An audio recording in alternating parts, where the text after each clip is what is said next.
Hey guys, how's it going? Srey here and I am back today with another video for you. Today it's going to be my solo queue tier list and talent builds update for the 24th of June or the Malthael patch. It's been a couple of months since I've done an update video, so a lot has changed. If you're new to these types of videos, this is just me going over my tier list to give insight on why I have heroes at certain tiers. And if you're new to tier lists, this tier list is ordered from most to least impactful for heroes in a Hero League game. So the first two things that we should probably go over are the two heroes that were added to the game. So we have Diva and Malthael. Diva is a very strong overall hero. She's also very forgiving. Obviously, if you die in your mech, you just go to mini Diva form and you hop around like that until you go back into your mech form. So you can stay. It's very easy to have essentially zero deaths, even though it might show deaths on the scoreboard. You may never actually have to back to base because she also doesn't have any mana requirements. She's pretty weak until level 10, but once you do hit 10 in the mid game and on from there, she becomes very, very strong, and it's quite easy to have high damage or top damage in the game. Her wave clear is a little bit lacking, and her mobility on large maps can be frustrating, but on rotation-based maps and smaller maps, she is quite good. She's also good on big maps too, just not going to be quite as strong when you're rotating, but once you're in the team fight, she's going to be as good as ever. She's also really good on maps where there are objectives or monsters to kill. So on Infernal Shrines, you can blow up your mech through that, or on Brax's Holdout when you're defending against the Zerg, or when you're sieging on any map, you can also throw your mech in there as well. Malthael is the other hero that was added, and he is extremely strong, and as you'll see in a minute, I have him as the strongest hero in the game. And that's pretty easy for anyone to see if they've been playing the game in the last couple of weeks. He is extremely strong, especially once you hit level 10. He also does percentage damage, and even though he does percentage damage, he is still strong versus pretty much every hero in the game, especially auto attack based heroes because of his level 13 talent that gives him base 45 physical armor, which is very, very strong in team fights. He also has incredible sustain, and he's very good versus objectives and bosses and things of that nature because his passive does affect those kinds of units. Once you have level 20, he is even stronger. So the later the game goes on, the stronger Malthael gets. He's also really good with Uther and a bunch of other heroes that he can synergize with. It just keep him alive a little bit, and he'll just completely dominate the enemy team. He can legitimately 1v3 in some situations. Next we have, well, I'm not going to actually go over these changes. I'll just show you the actual tier list, and we'll talk about the most notable heroes from there. But if you want to see the changes in tiers, I've listed them all here. I haven't listed the changes within the tiers because there's too many changes this patch, but you should be able to kind of pick it up as we go. So in tier S, we have Malthael, Genji, and Dahaka. As I said, Malthael is the strongest hero in the game. He's just good in every situation, and he has decent wave clear. He has really good sustain. He doesn't really have that many mana problems either. His only problem is getting into a fight, but once you have your Tormented Souls heroic at level 10, it becomes very, very powerful. His big power spike is at level 13 when you gain the physical armor talent, although you don't have to go that if they don't have damaging auto attacks. All his level 13 talents are good and situational, so he's going to be good in any situation. Genji is just so dominant if you're skilled with him. Uh, Honestly, a lot of the top heroes here, so have a specific playstyle that you need to be doing with them. So Malthael, Genji, Dahaka, Tassadar, Greymon for the most part, Diva, they're actually relatively high skill cap to. I wouldn't say high skill cap, but you have to play them within a certain style to gain effectiveness from them. But once you do, they are extremely dominant. So Genji, if you're playing him properly, you can dash around the map. For example, on Brax's Holdout, you can instantly go from the bottom to top part of the map. So really easy ganks, really easy to cap the shrines, and his mobility is just so insane. It's not even his effectiveness in team fights, although he is extremely effective in team fights. His ability to be everywhere at once and also clean up fights so well. You can poke in the back, then you can dash to the front, get a couple kills, reset, and just wipe the team. You can easily get top damage in the game with Genji consistently. You can do the same with Malthael, though, as well.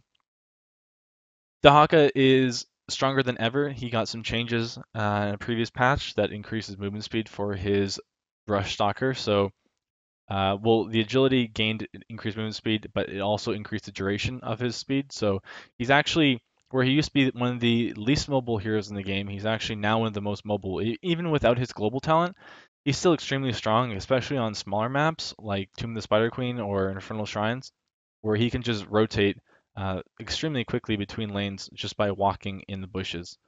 He's also still very strong in team fights, and his tongue, which got a buff for its level 7 talent, you can basically spam that ability. So he's still really, really strong hero, and better than he was before with these changes. I expect all three of these heroes to get nerfs in the future. I'd be very surprised if Malthael, well, I'm certain Malthael will get changes. Genji, I expect to as well, and same with Dahaka. Next, we have Tier 1.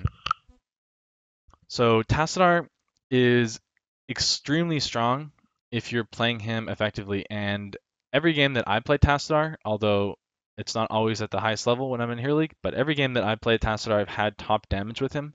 And you simply do that by going auto attack build and just standing there and auto attacking heroes.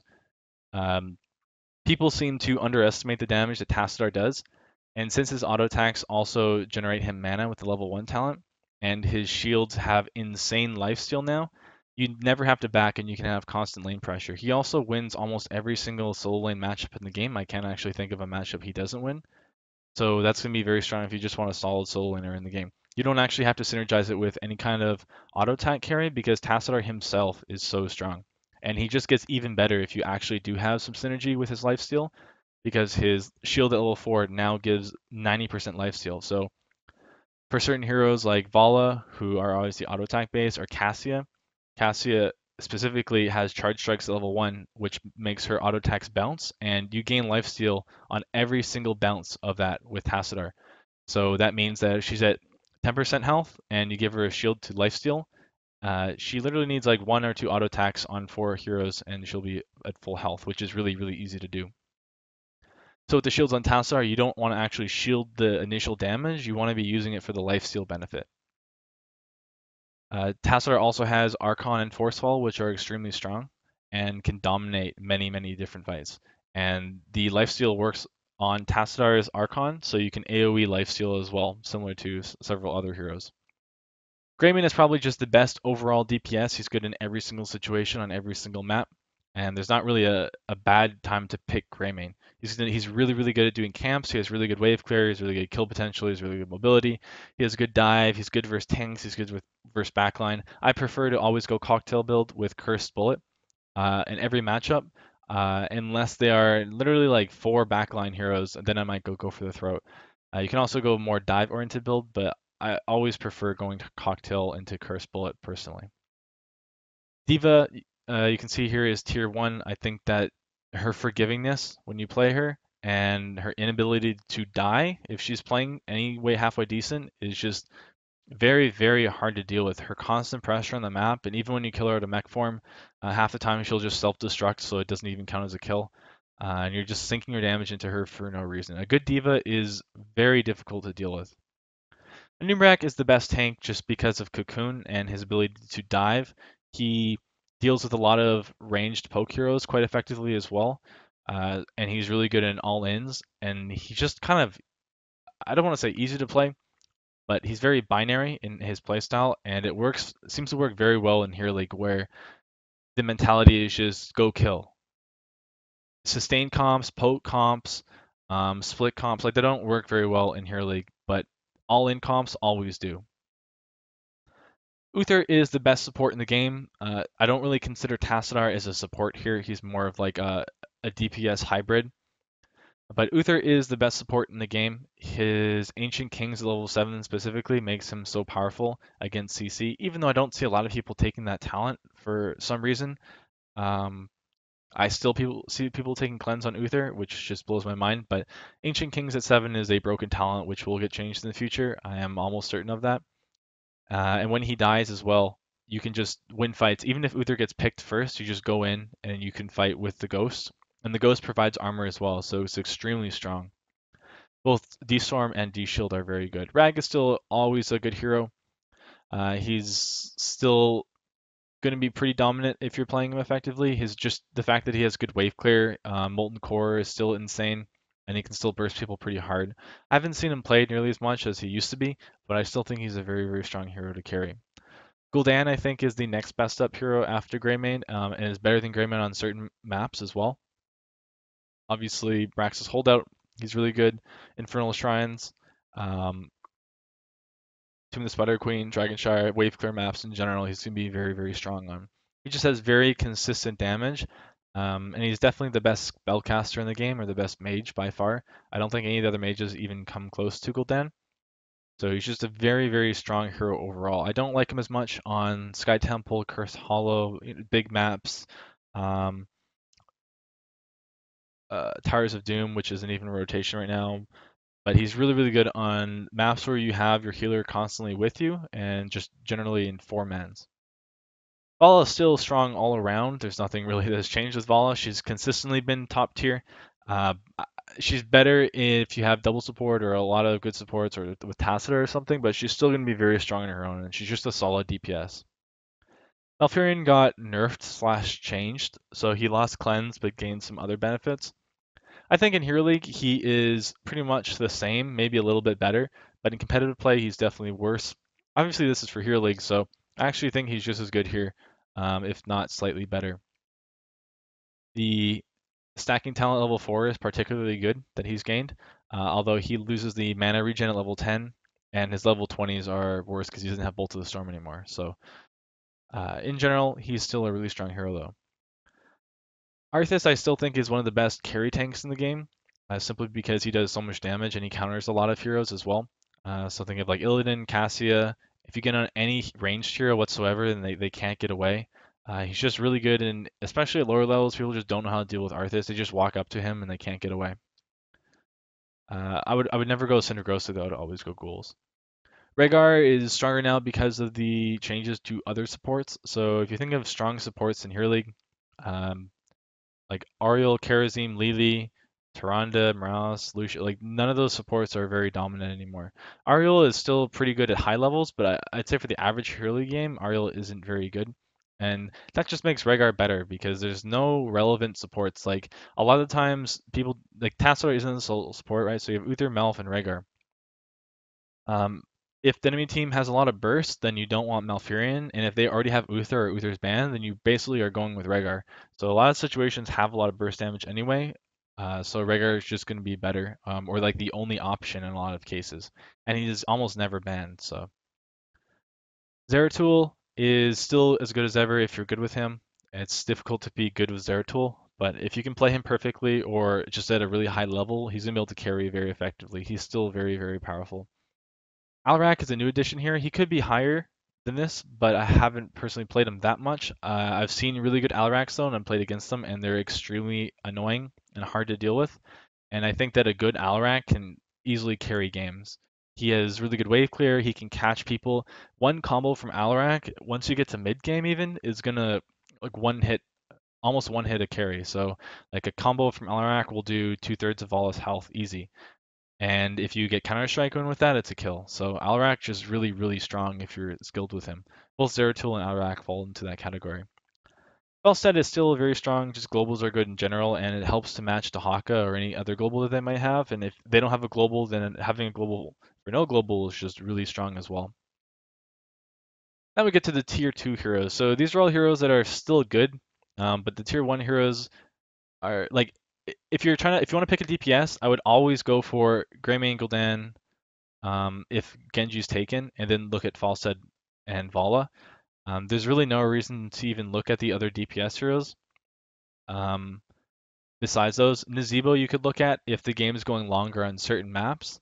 Kael'thas you could look at if your team has a lot of CC. Kassa you could look at if the enemy team has a lot of auto attack based heroes. Tychus if they have a lot of frontline. And Sylve if you think Sylve is good and you can push lanes.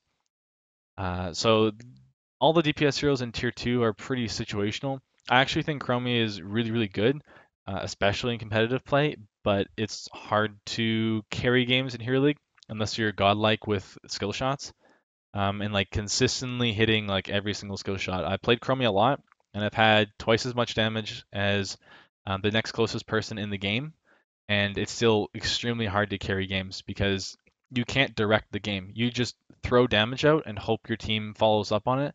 And it's also difficult to hit your skill shots if you're going like a burst build or something, if your tank isn't stunning or you don't have a stun tank or there's no coordination. The more coordination you have, the higher level you're playing, I think the better Chromie is.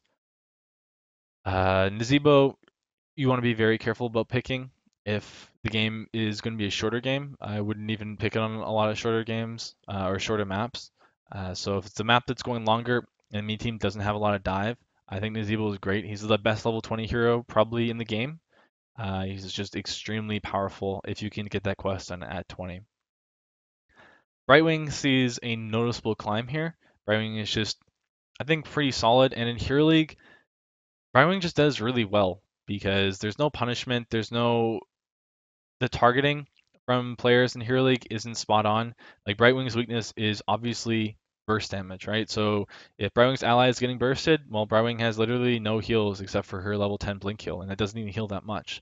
So the enemy team usually, teams in general just lack focus fire in Hero League. So Brightwing's gonna get a lot of value just by constantly being there and healing people up that get poked. Um, and she's also extremely strong on like Hanamura. Hanamura, she's just a broken hero on it that you should always ban because the bribe on that Merc camp is totally insane, and I hope that gets changed. I mean, I hope Hanamura just gets huge changes in general, but that's besides the point. The Arc is going to be really good. A lot of time if they have a lot of frontline, but even if they don't, he's pretty decent. But I would only really be looking at him on wave clear maps.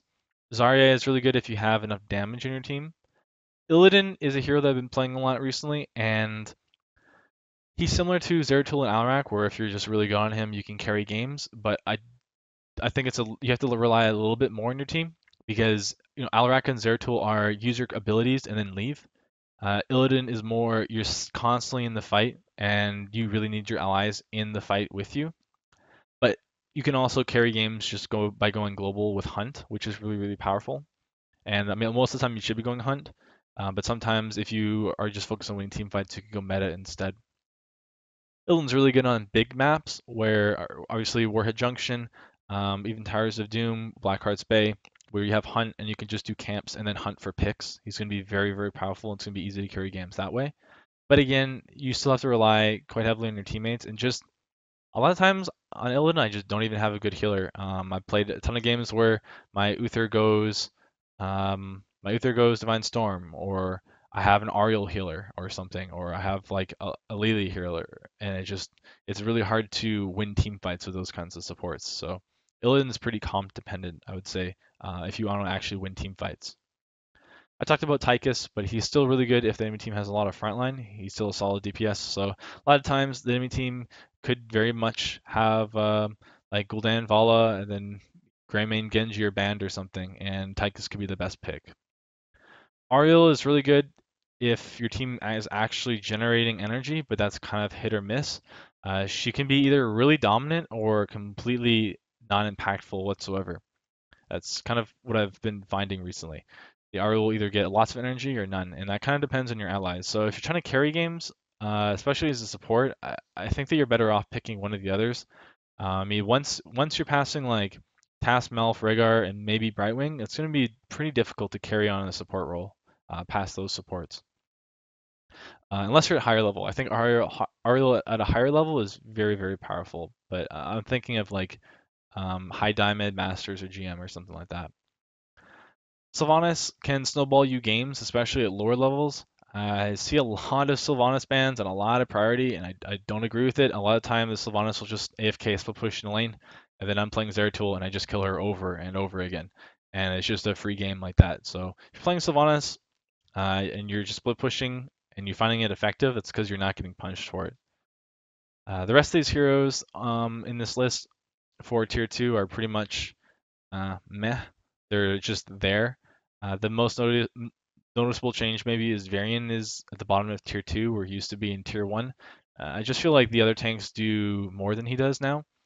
His lack of wave clear and lack of early game really, really hurts, especially if you're trying to carry a game and you have no presence early game. It's going to be basically you relying on your allies for the first 9 levels. And even once you hit level 10, you still need people to follow up on your taunt. I think that like a late game variant is extremely powerful no matter what level you're playing at, but he's really more dominant at higher levels of play. Proteus is still good, but it's basically just wave clear. You pick Proteus to have the best wave clear, and then you can kind of bait people into fighting you with turrets, and then you can turn on them. I don't really like Proteus with after the nerfs, but I think that Proteus is still good. Move on to tier 3. I don't really think there's any other too important heroes in tier 2. Chen has seen a noticeable decrease. I've always liked Chen. I thought he was always good, especially in Hero League, but I think there's just way too much CC right now. If you look at the top heroes right now, a lot of them have CC. Like you're usually getting a Nubrac in like every game, Uther's in like every game, Dahaka's in like every game.